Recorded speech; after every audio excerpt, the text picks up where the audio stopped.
Det var en dejlig sommerdag ude i haven. Solen skinnede fra en skyfri himmel, og fuglene sang langt oppe under skyerne.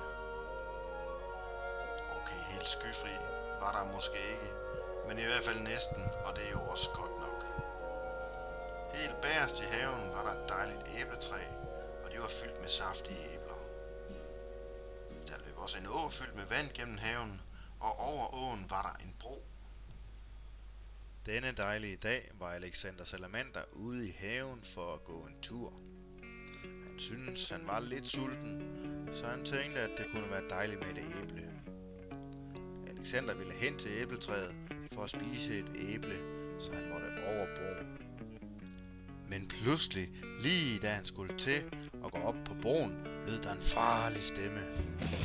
Hvem er det, der tromper på min bro? Er det farlige fjender eller gode venner? Stammede Alexander. Det er bare mig, Alexander. Hvem er du? Jeg er den sure trold, som aldrig går kold. Er du en af mine gode venner, eller er du en af de farlige fjender? Alexander kunne ikke huske, at nogen af hans venner var en sur trold. Han havde faktisk overhovedet slet ikke nogen venner, som var en trold. Heller ikke engang en sød en.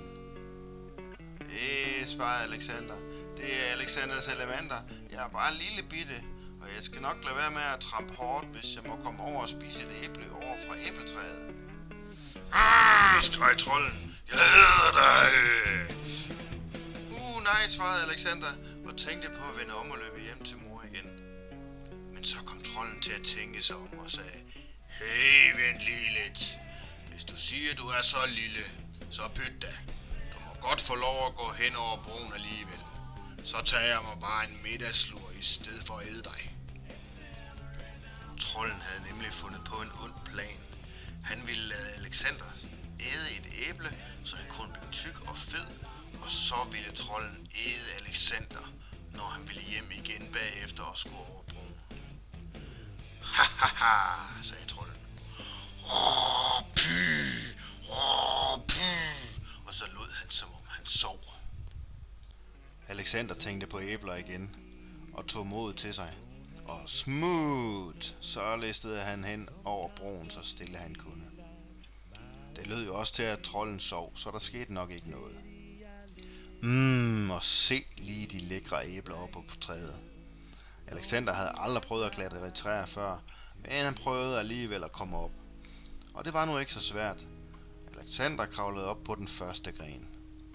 Der hang der et par grønne æbler, og Alexander tog et bid af det ene. Men det var meget surt, og Alexander sagde, puha, det er godt nok surt det æble. Jeg troede æbler smagte meget bedre end det. En stemme over hans hoved svarede, så kravl højere op. Æblerne heroppe er ikke så sure. Det var solsorten Sille, som sad oppe på den næste gren. Goddag solsort, sagde Alexander, mens han kravlede op på den næste gren. Jeg hedder Alexander. Goddag, Alexander, svarede Sille. jeg hedder Sille.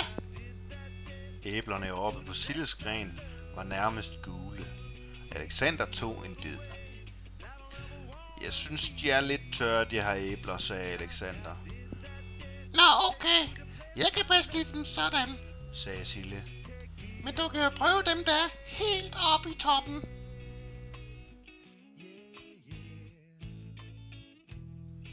Alexander kravlede videre op, helt op på den øverste gren, hvor der var flotte røde æbler.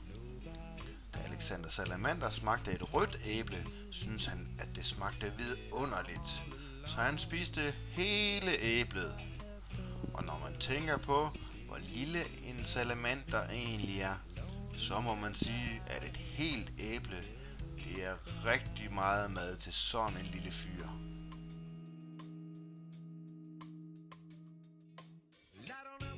Da han havde spist det hele og var mega mæt, ville han egentlig gerne hjem til sin mor.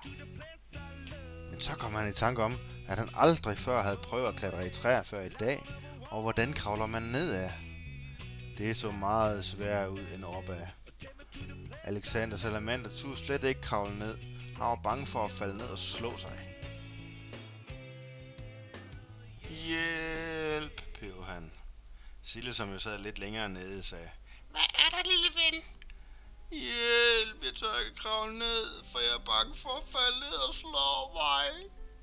Nå, okay. Sagde Sille. Så skal jeg flyve dig ned. Sille fløj op til Alexanders gren og satte sig ved siden af ham. Hop op på min ryg. Sagde hun. Alexander hoppede op, og Sille fløj ham hele vejen ned på græsset. Tusind tak, Sille. Det var pænt gjort af dig, Det var så lidt. svarede Sille. Nu vil jeg også derhjem. Sagde hun, og så fløj hun afsted over hækken. Alexander var ved at være træt, og han havde også lidt ondt i maven af alt det æble, han havde spist. Men da han kom til broen og skulle til at gå over, brølede trolden. Er det farlige fjender eller gode venner? Alexander gispede. Han havde helt glemt trolden. Hvad skulle han dog gøre? Hvad nu hvis trolden ville æde ham nu, hvor hans mave endda var helt tyk? Måske synes trolden, at han var en god mundfuld nu. Åh nej, hvad skal jeg dog gøre? Jeg vil hjem til mor. Åh nej, tænkte Alexander. Det farlige fjender eller gode venner, brølede trolden igen. Men så fik Alexander en god idé. Grrr, brølede Alexander så farligt han kunne. Det er 3 farlige fjender, og vi er krokodiller, der er sultne efter troldemad. Lød det nede fra broen, hvor trolden sad. Nu blev han mega bange, og han kom til at tisse på sine fødder. Nej, jeg vil ikke ædes, stammede trolden. Og imens trolden tissede af skræk, skyndte Alexander sig at smutte over broen og hjem i sin mors hule, hvor ingen trolde kunne komme ned. Og det var også ved at være aften. Solen var på vej ned, og Alexander skulle også til at i seng. Godnat, Alexander, sagde Alexanders mor. Godnat,